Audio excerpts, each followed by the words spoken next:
Dear students,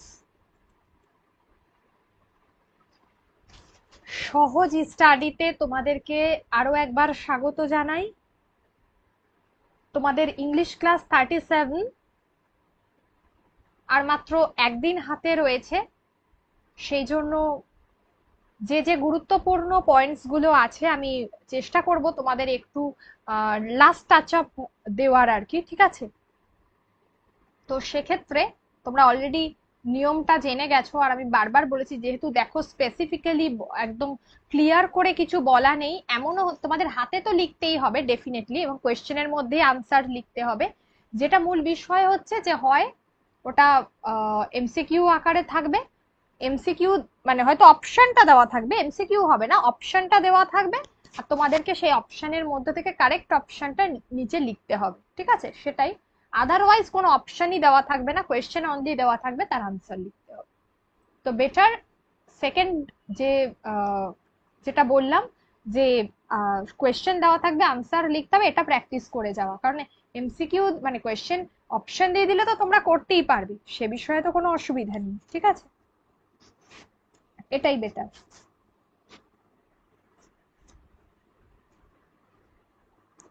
সকলে মন দিয়ে পরীক্ষা দাও। দেখো, আচ্ছা, যদি ভালো পরীক্ষা দাও তো ডেফিনেটলি চান্স একটা থাকবে, ঠিক আছে? কারণ অনেকটাই তো অনেকজনকেই তো ডেকেছে, হিসেব মতো ভ্যাকেন্সিটাও আছে। যাই হোক, চলো নাম্বার 1, আমাদের এটা কি করতে বলেছে? যেটা আমাদের করতে বলেছে, ফিল আপ দ্য ব্ল্যাঙ্কস,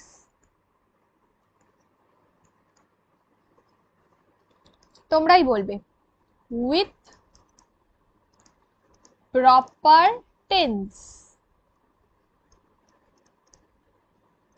ঠিক আছে? টেন্স দিয়ে এটাকে ফিল আপ দ্য ব্ল্যাঙ্কস করতে বলেছে।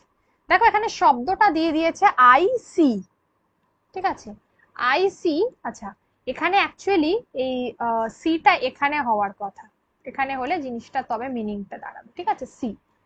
তো যাই হোক, সি এর এখানে বলো যে এখানে কি হবে? আই সি হিম ইয়েস্টারডে, যেহেতু এটা ইয়েস্টারডে আছে, দেখতেই পাচ্ছ এটা কি টেন্সে আছে, সেটা হলো পাস্ট টেন্সে রয়েছে। তাহলে আমরা কি লিখবো? তাহলে সি এর যে পাস্ট ফর্ম সেটা হচ্ছে কি হবে? স। সি এর যে পাস্ট ফর্ম সেটা হচ্ছে স, তাহলে আই স হিম ইয়েস্টারডে, ঠিক আছে? এইভাবে এটাকে লিখতে হবে, আই স হিম ইয়েস্টারডে। আচ্ছা, একটা বিষয় বলবো, যখন লিখবে, হতে পারে যে আমার হয়তো কোনো কারণে টাইপ করবার জন্য তাড়াহুড়োতে হয়তো ফার্স্ট যে ওয়ার্ডটা আছে, ফার্স্ট ওয়ার্ডের যে লেটারটা ফার্স্ট, সেটা আমরা সবসময় ক্যাপিটালে লিখি। তো সেক্ষেত্রে তোমরা সেটা ক্যাপিটালেই লিখবে, ঠিক আছে? ভুলেও কিন্তু কেউ স্মল করবে না, এটাকে স্মল করবে না, এই জায়গাগুলো একটু খেয়াল রাখবে।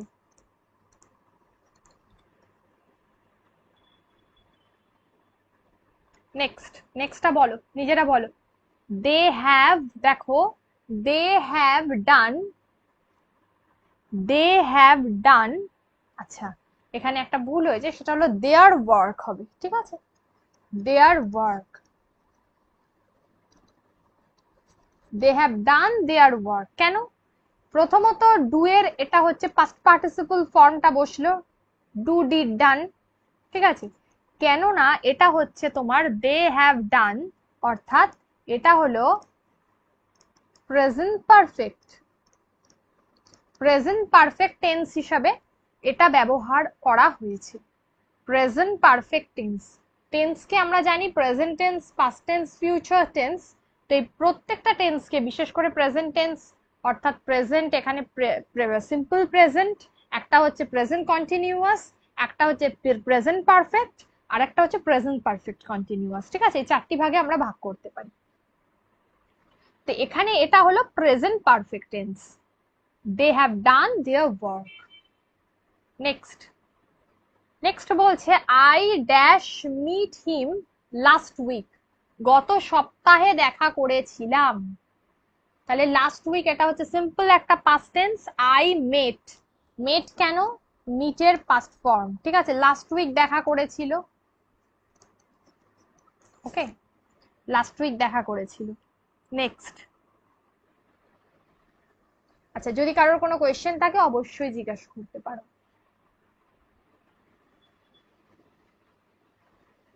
আচ্ছা দেখো পরের কোয়েশ্চেনটা হচ্ছে এখানে দুটো সেন্টেন্স আছে একটা সেন্টেন্সের ভেতরে। একটা হচ্ছে the patient dash before the doctor dash.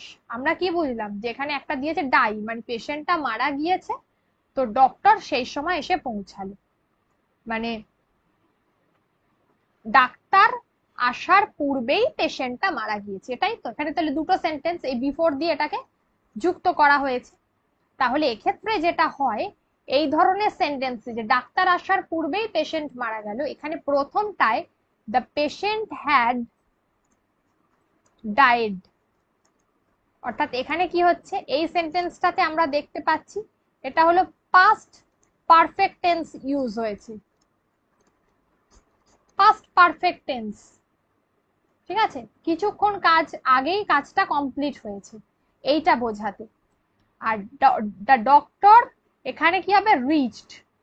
যখনই দুটো এরকম থাকবে, একটা যদি পাস্ট পারফেক্ট হয় পরেরটা কিন্তু সিম্পল পাস্ট হবে, পরেরটা সিম্পল পাস্ট হবে, এটা কিন্তু আর পাস্ট পারফেক্ট হবে না, এটা খেয়াল রাখতে হবে। The doctor reached the patient had died, ভালো করে দেখে নাও, দ্য পেশেন্ট হ্যাড ডাইড এটা যদি হচ্ছে এটা হচ্ছে past perfect before the doctor reached, এই যে রিচড আছে এটা হলো সিম্পল পাস্ট।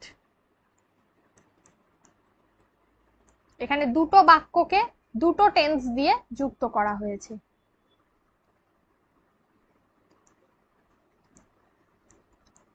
পাস্ট পারফেক্ট, ওকে।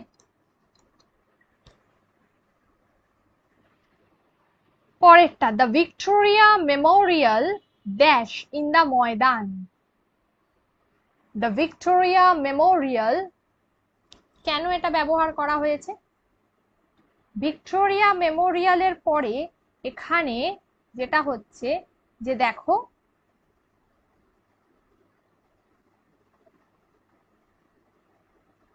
এখানে মূলত কি হবে, কেন ব্যবহার করেছে, যে এখানে স্ট্যান্ডস হবে,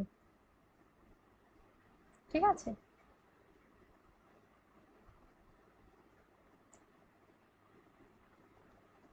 এখানে স্ট্যান্ডস হবে, STANDS হবে। দ্য ভিক্টোরিয়া মেমোরিয়াল, যেহেতু এটা একটা নাম, যেমন দেখো আমরা হি এর পরে এই ধরনের যে তোমার কি বলে, এই হি এর পরে ধরো আমরা অনেক সময় যেগুলো ইউজ করে থাকি,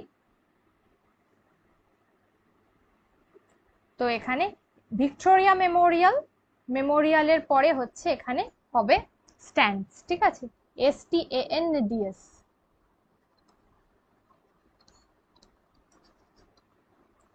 এখানে ভার্বটা হচ্ছে স্ট্যান্ডস হবে। আচ্ছা, পরেরটা দেখো,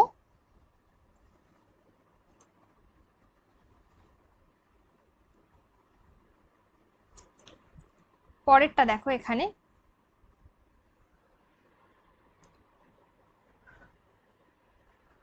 আচ্ছা, convert the sentence statement to interrogative, এটা একটা নতুন বিষয়, ঠিক আছে। যেমন হ্যাঁ, যেটা বলছিলাম যে এক্ষেত্রে কি হচ্ছে যে convert the sentence statement to interrogative, কেন, মানে এটাকে বলেছে স্টেটমেন্ট থেকে ইন্টারোগেটিভে নিয়ে যেতে। ওয়াই, কেন এটা ইউজ করা হলো, স্টেটমেন্ট থেকে কেন ইন্টারোগেটিভে নিয়ে যাওয়া হচ্ছে? দেখো প্রথমটা বলছে আই অ্যাম প্লেয়িং, তাহলে এক্ষেত্রে কি হবে, এই ধরনের সেন্টেন্স তোমাকে তো আই অ্যাম প্লেয়িংটা দিয়ে দেবে, ঠিক আছে, বাদ বাকিগুলো দেবে না।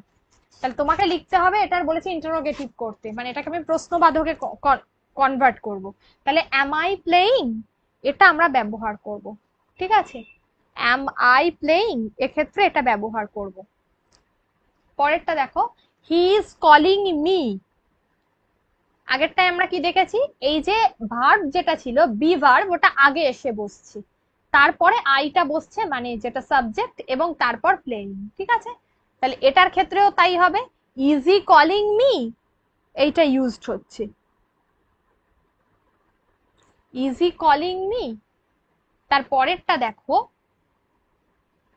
প্রফুল্ল is not strong, is not Prafulla strong, is not Prafulla strong, এটা নেগেটিভের ক্ষেত্রে ইউজ হচ্ছে, এখানে নাউনের ক্ষেত্রে এই ফর্মটা ব্যবহার করা হচ্ছে। এটা হলো নেগেটিভ সেন্টেন্সের ক্ষেত্রে, প্লাস হচ্ছে নাউন থাকলে এই ধরনের ইউজ করা হচ্ছে। আবার ধরো যদি এটা থাকে হি ইজ নট স্ট্রং, ঠিক আছে, এটা বোধহয় আছে, না আচ্ছা নেই, দেখো এটা হি ইজ নট স্ট্রং, তাহলে কি হবে এটা বলো দেখি নিজেরা।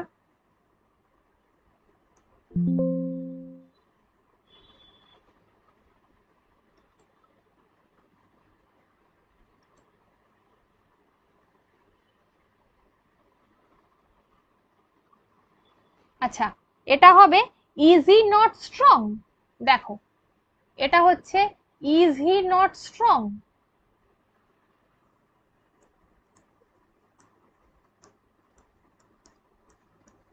একটা টেকনিক্যাল ইস্যুর জন্য ওটা জাস্ট চলে গিয়েছিল, ঠিক আছে পেজটা।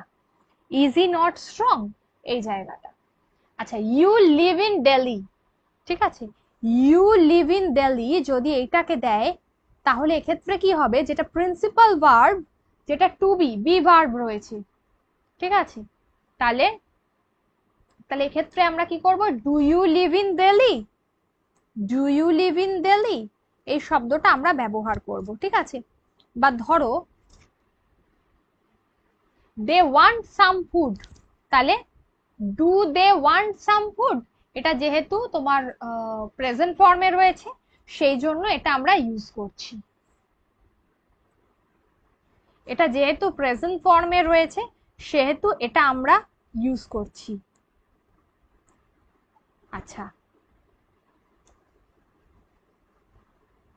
আচ্ছা, এবারে হলো দেখো fill in the blanks with correct preposition, এটা তোমরা আমাকে বলো, fill in the blanks with correct preposition.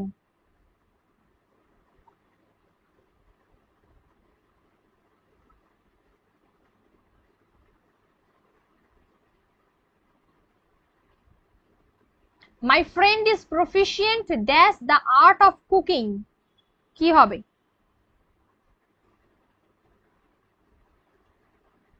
my friend is proficient, proficient শব্দটার পরে অলওয়েজ প্রিপোজিশন বসে ইন, এটা মূলত বিভিন্ন বিষয় সম্পর্কে বোঝায়। এই প্রফিসিয়েন্ট শব্দটা বিভিন্ন বিষয় থাকলে দেখবে প্রফিসিয়েন্ট ইন ইংলিশ, ঠিক আছে, বিষয় সাবজেক্ট থাকে, বিষয় থাকলে বসবে ইন, তাহলে এক্ষেত্রে 11 এ proficient in.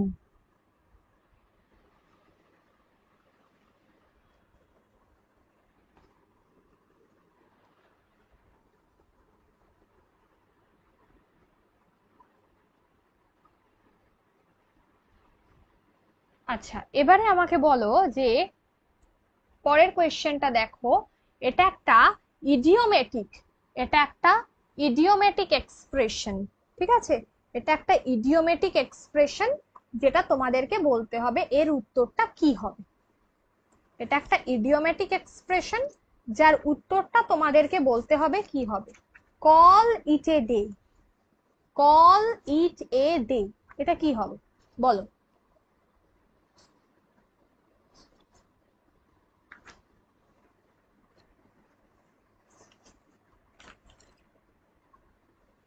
Call it a day এটা কি হবে, যখন আমরা সারা দিনের কাজটা কমপ্লিট করে ফেলি, যখন আমরা সারা দিনের কাজটা কমপ্লিট করে ফেলি তখন আমরা তাকে বলে থাকি, তোমার কি বলে, call it a day, to stop doing nothing at the end of the day, ঠিক আছে, টু স্টপ ডুইং নাথিং এটার ফুল ফর্ম হচ্ছে to stop doing nothing at the end of the day, ঠিক আছে, at the end of the day, to stop doing nothing at the end of the day, দিনের শেষে আর কোনো কাজ নয়।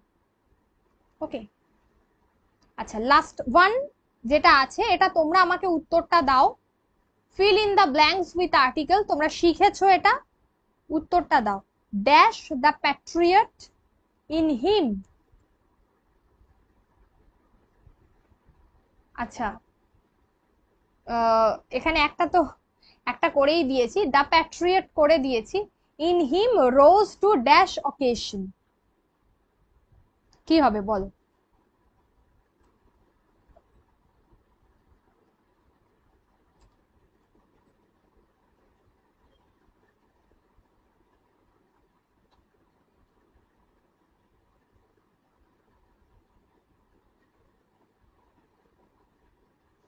আচ্ছা, এটা হবে the Patriot in him rose to the occasion, rose to the occasion.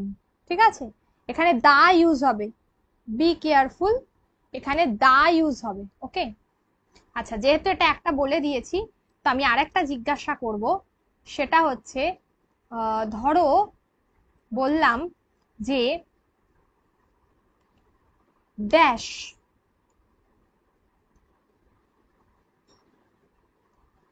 UAE, United Arab Emirates, is a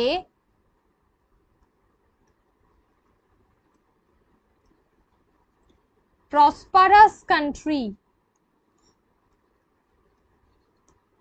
কি হবে?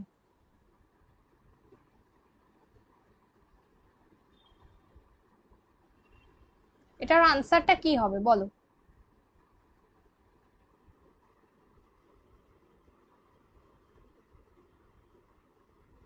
আচ্ছা, এর আনসারটা হবে দা। এখানে আর্টিকেল বসবে দা, কারণ ইউএই একটা দেশের নাম। যখন কোনো দেশের নাম, পার্টিকুলার কোনো নদীর নাম, কোনো জায়গার নাম, এগুলো ব্যবহার করা হয়, কোনো তোমার কি বলে দ্বীপের নাম যেগুলো ইউজ করা হয়, কোনো বাইবেল বা তোমার কি বলে ধরো কোনো ধর্মগ্রন্থের নাম বা কোনো কোরআন বা গীতা, এগুলো যখন ইউজ করবে তখন তার আগে অলওয়েজ দা বসবে। ঠিক আছে, তখন তার আগে অলওয়েজ দা বসবে।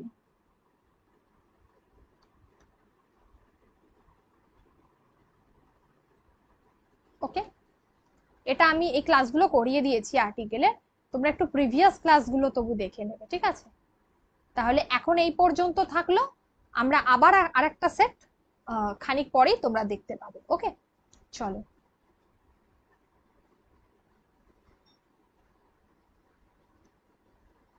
Thank you.